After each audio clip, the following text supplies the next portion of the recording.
Welcome everybody to Ringside Wrestling Entertainment. This is Joel Perez here for your Smackdown Live review for the date of June 13th, 2017. Ladies and gentlemen, we're talking about the Go Home Show to Money in the Bank, bro. And I mean, if you want everything going in to Money in the Bank, you gotta stay tuned to the Ringside Wrestling YouTube channel, bro. You gotta stay tuned to the Ringside Wrestling YouTube channel. Perfect way to do that, clicking on that red subscribe button.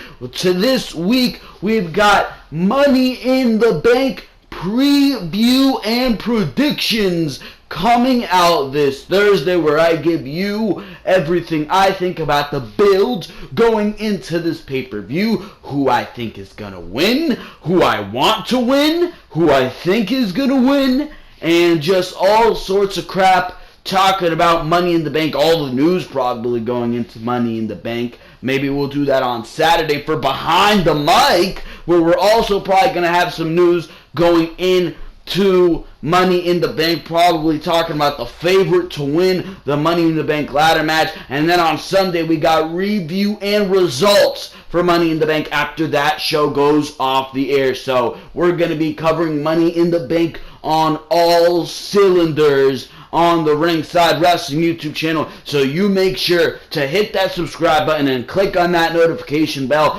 to not miss a thing when it comes to Money in the Bank. This was the Go Home Show here tonight. Decent Smackdown here tonight.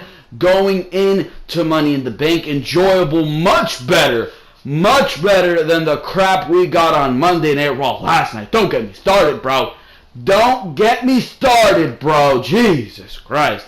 But, I mean, decent edition of SmackDown Live here tonight. Make sure to go check out all the other content on the Ringside Wrestling YouTube channel. Just earlier today, I uploaded breaking news on Braun Strowman being cleared from injury. Braun Strowman cleared from injury and possibly returning to Monday Night Raw in the upcoming week. So make sure to go check that video and stay tuned for the proceedings on that news story right there. So make sure to stay tuned on that. Also, Monday Night Raw review last night. Make sure to go check that out. Heated Monday Night Raw review.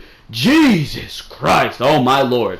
I was freaking angry at everything we saw on Monday Night Raw last night. Not going to be the same me here tonight on the SmackDown review, because I'm energized. 2-hour show, a lot quicker pace, and it's a lot better of a show in general. So I mean, just good stuff going on with SmackDown Live. Also, last week we uploaded Behind the Mic episode number 23, talking about John Cena possibly returning to go into a feud with Jinder Mahal and win his 17th World Championship. We're talking about that on Behind the Mic and so much more, where we cover all the news going on in the week for the WWE. So make sure to go check that out. For now, ladies and gentlemen, let's go straight into your SmackDown Live review. Go Home Show for SmackDown Live. They were live in New Orleans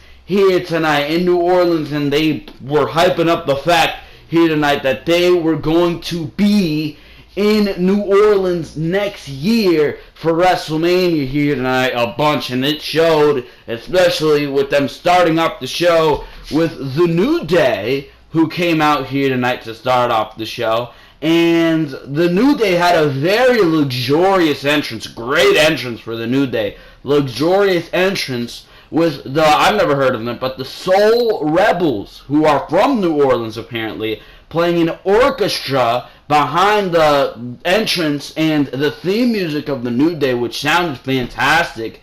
And they said they were celebrating the fact that WrestleMania is in New Orleans next year. So whether you say New Orleans or New Orleans, I hate New Orleans, it just doesn't sound right to me.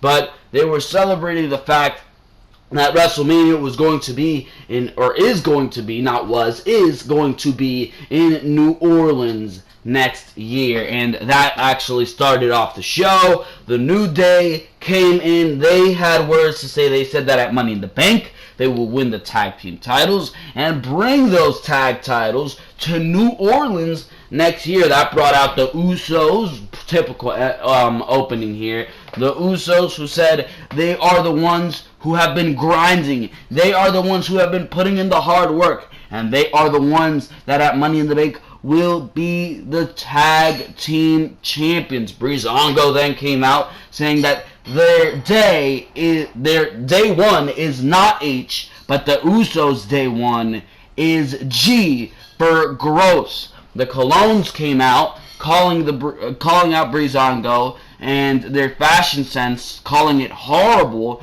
and saying that Breezango, they may not have been the ones to trash Breezango's office, but when they get in the ring with Breezango, Breezango is going to be trashed.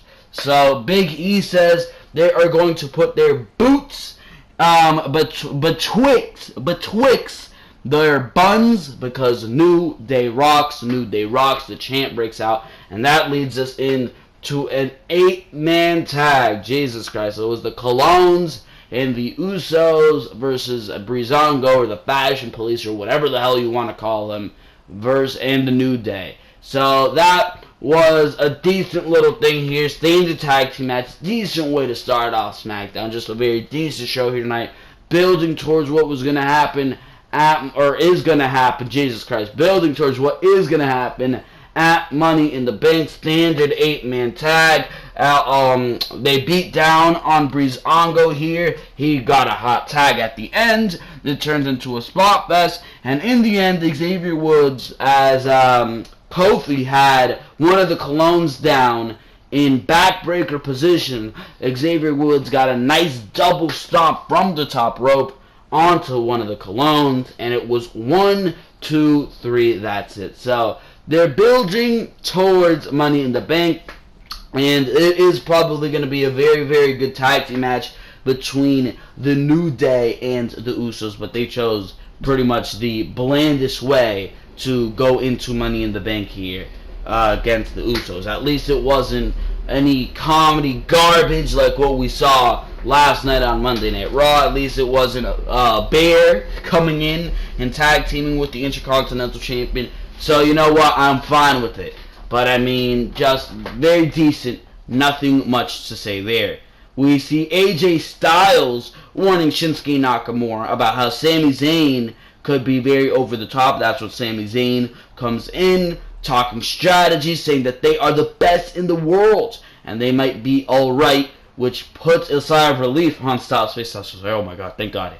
But he's probably not going to say any more than that. And then, that's when Sami Zayn started going off like he usually does, saying that maybe he should start against Corbin because he's beaten Corbin twice. He's 2-0 against Corbin. But they might throw Ziggler in there. And Owens is the new face of America, and they're in America, so maybe they have the advantage. He asked Shinsuke if he is right about that, and Shinsuke he makes a hilarious facial expression. He's like, I don't know what the hell you're saying, bro. And when Zayn leaves, Nakamura says that he likes Sami to AJ.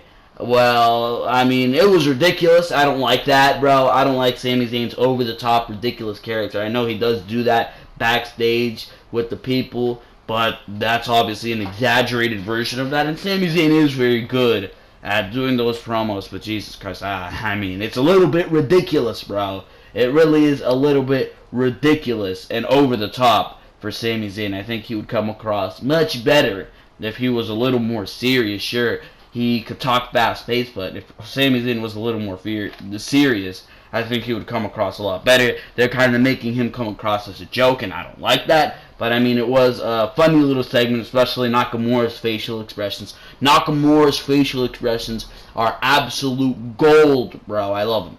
I love them. But, we move on here to something very, very good, and it does concern Mojo Rawley, because Mojo Rawley is interviewed over what's next for him. He thanks Shane McMahon for the opportunity and says that Jinder Mahal is a different competitor than the man he faced 2 months ago and beat 2 months ago. He says that loss isn't going to slow him down because he's Mojo Rawley. And that's when he gets tapped on the back by none other than Zack Ryder. Finally, Zack Ryder has come back to save us from the misery that is Mojo Rawley as a singles competitor. I have awaited the return of Zack Ryder so much, and I mean, it wasn't even that big to me when he got taken out with injury. But then we started seeing Mojo Rawley in a singles role, and it was just absolutely terrible. Nobody cares about Mojo Rawley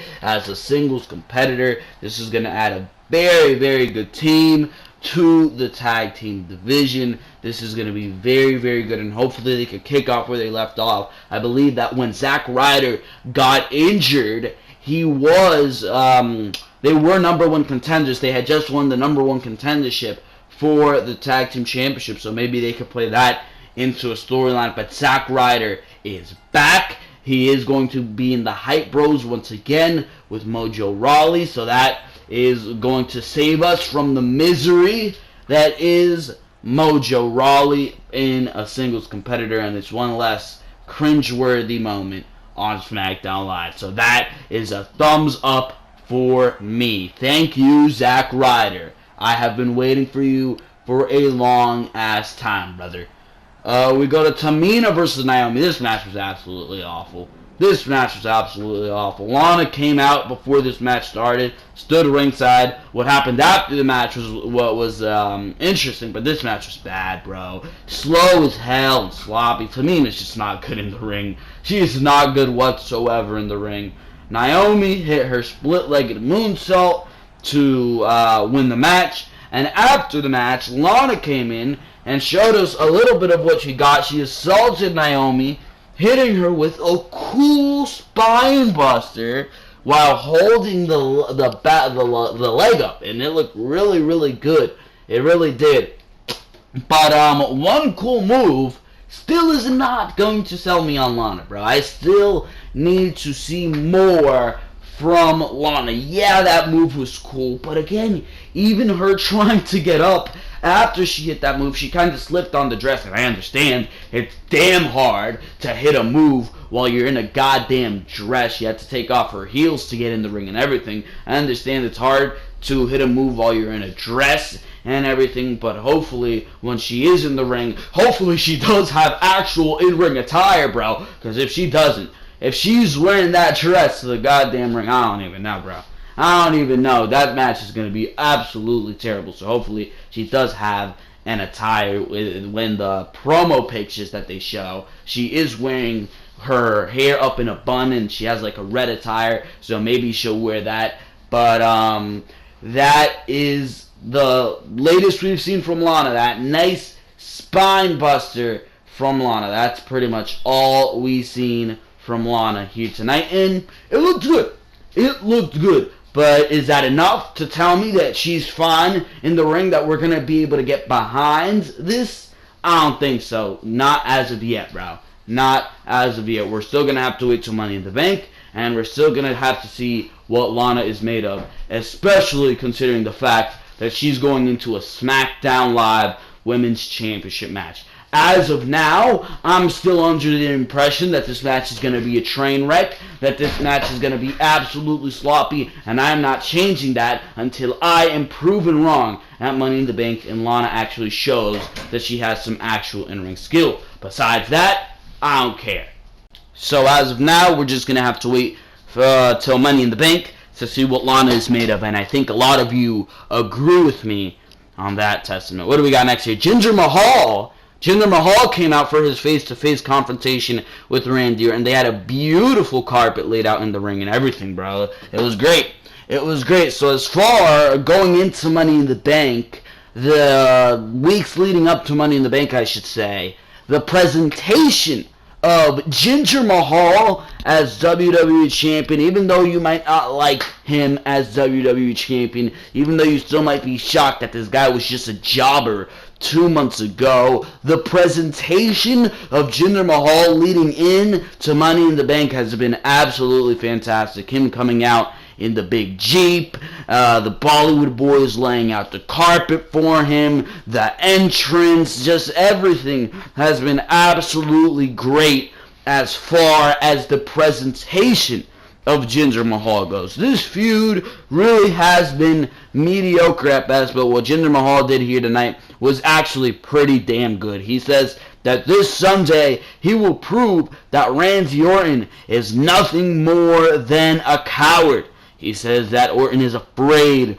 of losing in his hometown. He says that Randy's father, the Cowboy Bob Orton, and other legends will be ringside watching Orton lose. He says Randy fears him, the modern-day Maharaja. He says the day of the Viper has passed and the sun has risen on the day of the modern-day Maharaja. As he speaks in Punjabi to his people, he got strong chants of the USA until Randy Orton finally came out, and this shows you that Jinder Mahal did a very good job at pissing off the crowd, because when Randy Orton came out, not only were they chanting USA, Randy Orton got a huge pop here tonight, and I think that was attributed to Jinder Mahal's very, very good work as a heel in this promo. Jinder, he sent the Bollywood boys to take out Orton. He sent them to the ramp, but Randy Orton came from behind and hit the RKO out of nowhere, like WWE likes to plug. But Mahal, he got some great heat in this segment to the point where Randy Orton, who's goddamn stale as a babyface, was able to get a big pop from the crowd, and you gotta put your hats, or tip your hats, to Jinder Mahal for being able to do that. Very, very good work when it comes to promos. WWE has done a very good job at making this guy look like a superstar. He sounds like a superstar, but can he perform like a superstar in that ring? The main event we saw at Backlash was pretty good. It was pretty physical. It was what it needed to be. And then, of course, you had that surprise factor with Jinder Mahal winning the WWE Championship. So, I mean, there's that. But can they do that again here? That's what I'm questioning. Can they make that physical match once again? Can they possibly top what they did last time? I'm not sure, but we only have Money in the Bank left, and it's only the in-ring match left, and that's something I'm still worried about, because Jinder Mahal, the way they've been presenting him, has been great. But what you got to worry about, can this guy put on the 4-star match that we all want and need to see from a WWE champion? Because what's the point of having a great rivalry? What's the point of being the champion if in the end there's not going to be that climax inside of the ring that made our money's worth? So I don't know, bro, but Jinder Mahal, that was his promo. The way they've been presenting him, once again, was very good, but it's gonna just lead up to, can he perform that way in the ring? And I'm not sure about that. So let's see. We're going to have to wait till Money in the Bank. What he did at Backlash with Randy Orton was good, but I feel like most of that good came from the fact that there was a surprise with him winning the WWE Championship, and a lot of the match was overshadowed by that ending. So let's see if they can do the right thing going into Money in the Bank and do the good thing in that ring at Money in the Bank itself. So we'll see. But Dolph Ziggler and Baron Corbin were getting ready for the 6-man tag as Kevin Owens came in saying that he doesn't like Corbin and he likes Ziggler a little better, but that isn't saying much. Owens says that they can work together tonight and work as a cohesive unit and make their numbers from 6 to 3 at Money in the Bank, or beat each other up and have the Money in the Bank match be a huge train wreck. So Owens, pretty decent promo here. It showed that more serious side of Kevin Owens. Usually on the mic he's joking around, ribbing around at AJ Styles or whoever it is he's feuding with, Sami Zayn. So he did a pretty good job in this promo, and he made some decent points. You can work together, you can beat each other up. And 9 times out of 10, Corbin Owens, I should say, he leaves his partner behind in the goddamn tag team match. Thankfully, tonight that didn't happen, and we'll talk about that 6-man tag in a bit.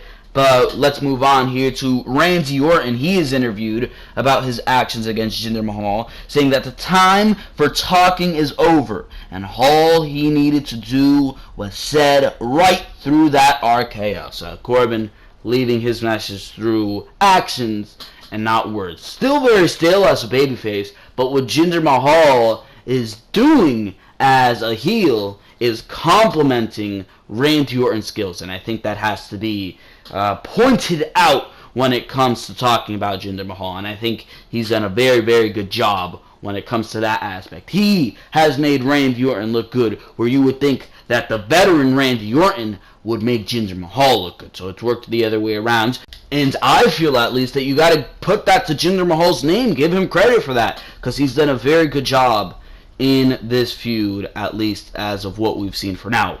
Again, my worry is what he will do in the ring, which hasn't been very good even when he was in the ring with AJ Styles. But then again, it's pay-per-view. He's going to get more time. That match with AJ Styles had commercials in between it. So I don't know, but we will see at Money in the Bank. Moving on here to Charlotte versus Natalya. This was a good match. This was a damn good match between Natalya and Charlotte. It just goes to show you, you put women in the ring, you put whatever it may be, these two people in the ring, give them their time, and they're going to put on a good match, and that's exactly what we saw between Charlotte and Natalya. They were building towards Money in the Bank here, like they do on the Go Home show, and Charlotte won, hitting the natural selection for the win on Natalya. I was kind of disappointed when the ending came because I wanted to see these women keep going because they were putting on such a good match, and that is how you know you're putting on a good match, when I'm sad to see the match end because they were actually doing something pretty good in that ring, and that's exactly what Charlotte versus Natalya were doing here tonight. You go back and think to the matches they had last year, beginning of last year at WWE Roadblock, and it was such slow pace. Yeah, they got more time, but Charlotte used to wrestle such a slow pace. You've really seen her evolve as an in-ring competitor, and you really have to put that to the credit of Charlotte, because this was a damn good match, and they got a lot less time here. There were commercial breaks in between, and I would say this match was better than what Charlotte and Natalya did last year in 2016 at Roadblock, and that match was for the Women's Championship. They got a lot more time. There's no commercials in between, so that's really saying something right there. They put on a good match. Don't think Charlotte or Natalya is going to win the Money in the Bank ladder match, even though I would love to see Natalya win. I don't think Charlotte has any business winning the Money in the Bank ladder match. I think Charlotte's going to be your Women's Champion before you know it. Becky's going to win the Money in the Bank ladder match, and she's going to do what a face would do,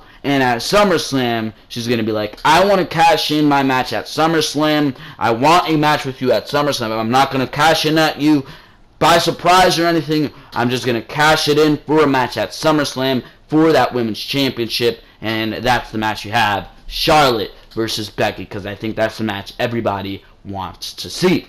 Moving on, the Fashion Files. This was actually pretty entertaining, one of my favorite episodes of the Fashion Files here tonight. We saw Fandango, or Fandango,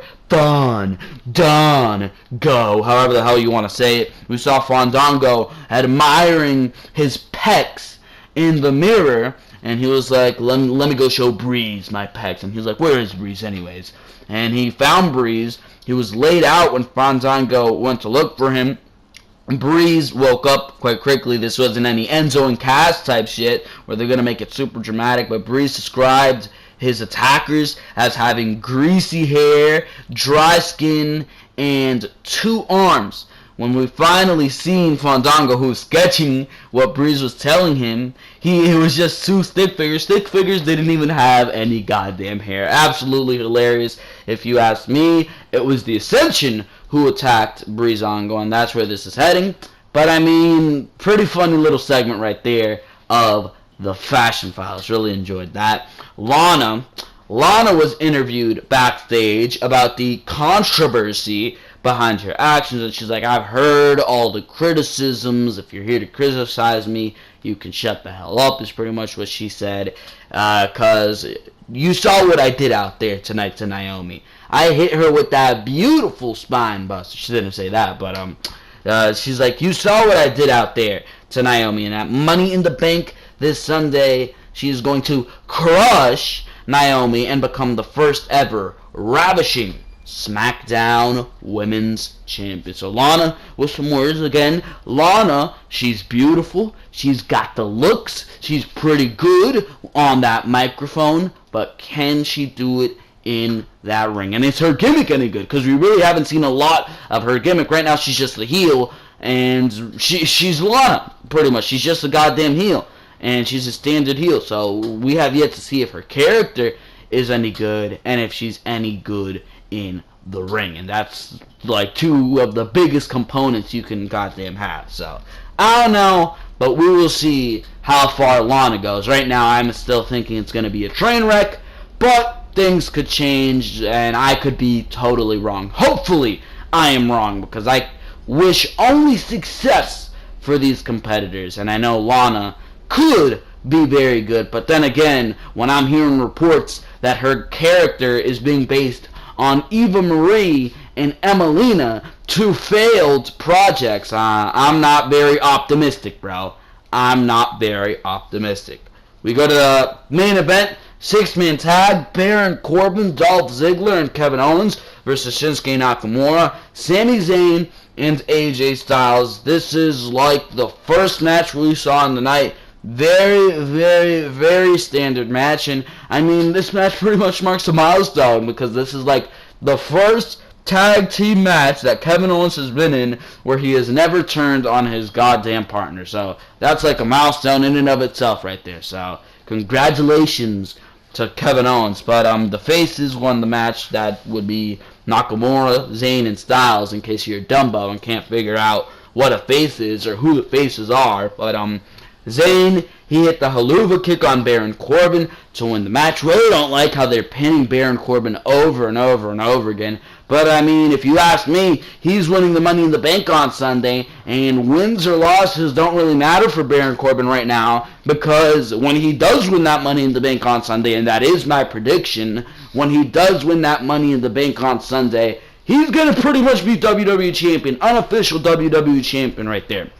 So, that's my prediction to win the Money in the Bank. But tonight, after the match, Ziggler, he attacked AJ Styles. He took everybody out. Owens joins him. They took a ladder, and they bashed all the faces with it. He hit Zayn, he hit Styles with the ladder, but Corbin came in as Ziggler and Owens started to argue over who was going to win the Money in the Bank. He came in, blasted Owens down, hit them both with the ladder, blasted them with the ladder, and Corbin, he set up the ladder, started to climb it. Nakamura came in, tipped the ladder down, hit Corbin with a Kinshasa, climbed the ladder, and grabbed the briefcase. So, obviously, like it's a common trend on the Go Home show, Nakamura ain't winning the match. I don't want him to win the match either. He shouldn't be winning the Money in the Bank ladder match, because I believe that Nakamura should win his first title at WrestleMania 34, and that title should be the WWE Championship, and his opponent should be AJ Styles. And, I mean, he should win the Royal Rumble to get to that match. That's what I think should happen. But, Nakamura does climb the ladder, and that pretty much confirms that he's not winning the match. Because usually, the person who stands tall on the Go Home show is the person who's not winning on the main show. That didn't happen with Samoa Joe going into Great Balls of Fire. But then again, he wasn't in the main event, was he? Usually the guy in the main event, and the guy who stands tall in the main event on the Go Home show is the guy who loses the guy who wins his match on the Go Home show. So that is looking to be Nakamura, and I don't think he's going to win. Of course, like I said, it's going to be Corbin. If you ask me, he was actually the guy who got knocked down before Nakamura went up, so that's pretty much a teaser right there that it's going to be Baron Corbin, and I think that's really the only logical choice. Styles has no business winning the Money in the Bank ladder match because he has a feud with Kevin Owens anyways. Sami Zayn, I would love to see that. Sami Zayn would be a great winner, but I don't think it's going to happen just yet. Ziggler, who the hell? And Kevin Owens is your United States Champion. If you ask me, shouldn't even be in the match. So, I mean, there you go. That is the go-home show for SmackDown Live. Really, there are some complaints here. There are some complaints. I was mostly positive here. But where the hell is Ty Dillinger? Where the hell is Luke Harper? Where the hell is American Alpha? Question, question, question. No answers, no answers, no answers. Another complaint would be Shinsuke Nakamura was on SmackDown every other week when he was going into WWE Backlash. That, in my question, or in my opinion, I should say, was the right choice because Nakamura is a superstar. He is above everybody else. This man is a special attraction, and he's on SmackDown every other week because he's not going to be on SmackDown every week. That's going to water him down, and that's going to make him blend in with the rest of the boring old roster. What have they done going in to Money in the Bank every single week leading up to Money in the Bank? He was on SmackDown. What the hell is up with that? I do not agree with that whatsoever. And going into Battlegrounds, I think the next pay-per-view is they better go back to the every other week scenario. Because as of right now, if you ask me, Nakamura has been a little bit watered down. And I feel like the time you could have saved with not featuring Nakamura and keeping him special and keeping him unique and not watering us down to that special entrance and to his special move set and to his special look and making him blend in with the rest of the roster. That's time you could have used showcasing a Ty Dillinger, a Luke Harper, an American Alpha, bro. So, I mean, just wasted time there if you ask me, but those are just some of the complaints that I have for SmackDown Live here tonight. And I've had for SmackDown Live every single week going into Money in the Bank, and they still haven't been addressed. Hopefully, after Money in the Bank, we could see these names who have been missing as of late on SmackDown Live. Hopefully, we can see them return. Ty Dillinger probably has a perfect 10 weeks that he hasn't been on SmackDown Live, so I don't know what the hell is going on there. But those are pretty much my complaints, and those have remained my complaints for the entirety of the build to Money in the Bank. But hopefully after Money in the Bank, those problems can be solved. So, I mean, that was your SmackDown Live review here tonight. I hope you enjoyed everything you heard here on the Ringside Wrestling YouTube channel. Like I said at the beginning of the video, make sure to go check out all the other content on the Ringside Wrestling YouTube channel. Monday Night Raw review uploaded last night. Saturday, Behind the Mic, Cena returning to possibly win the WWE Championship for the 17th time against Jinder Mahal. We discussed it on Behind the Mic. Monday Night Raw and SmackDown reviews for last week are up. Links to all these videos are on the description or in the description. And of course, upcoming videos, Money in the Bank preview and predictions, Money in the Bank review and results after that show goes off the air. We have Saturday Behind the Mic episode number 24 covering all the news probably going into Money in the Bank. That's what I'm thinking it's going to be right now. We uploaded earlier today, forgot to mention this before, uploaded earlier in the day, breaking news, Braun Strowman going in, or cleared to compete, has been cleared from his injury after getting elbow surgery, so make sure to look out for that one on the Ringside Wrestling YouTube channel. We also have a Twitter account of the same name, so make sure to go look that one up, where we are live tweeting with all these events: Monday Night Raw, SmackDown Live, WWE pay-per-views, NXT TakeOver Special. So make sure to like, make sure to comment, and make sure to subscribe so you do not miss any of this good stuff, and click that notification bell while you are at it as you subscribe to not miss any of the fantastic content that you are getting on the Ringside Wrestling YouTube channel. So make sure to do all that good stuff. And for now, ladies and gentlemen, this has been your SmackDown Live review for the date of June 13th, 2017. For now, this has been Joel Perez, and I am out of here. Thank you very, very much for watching this video.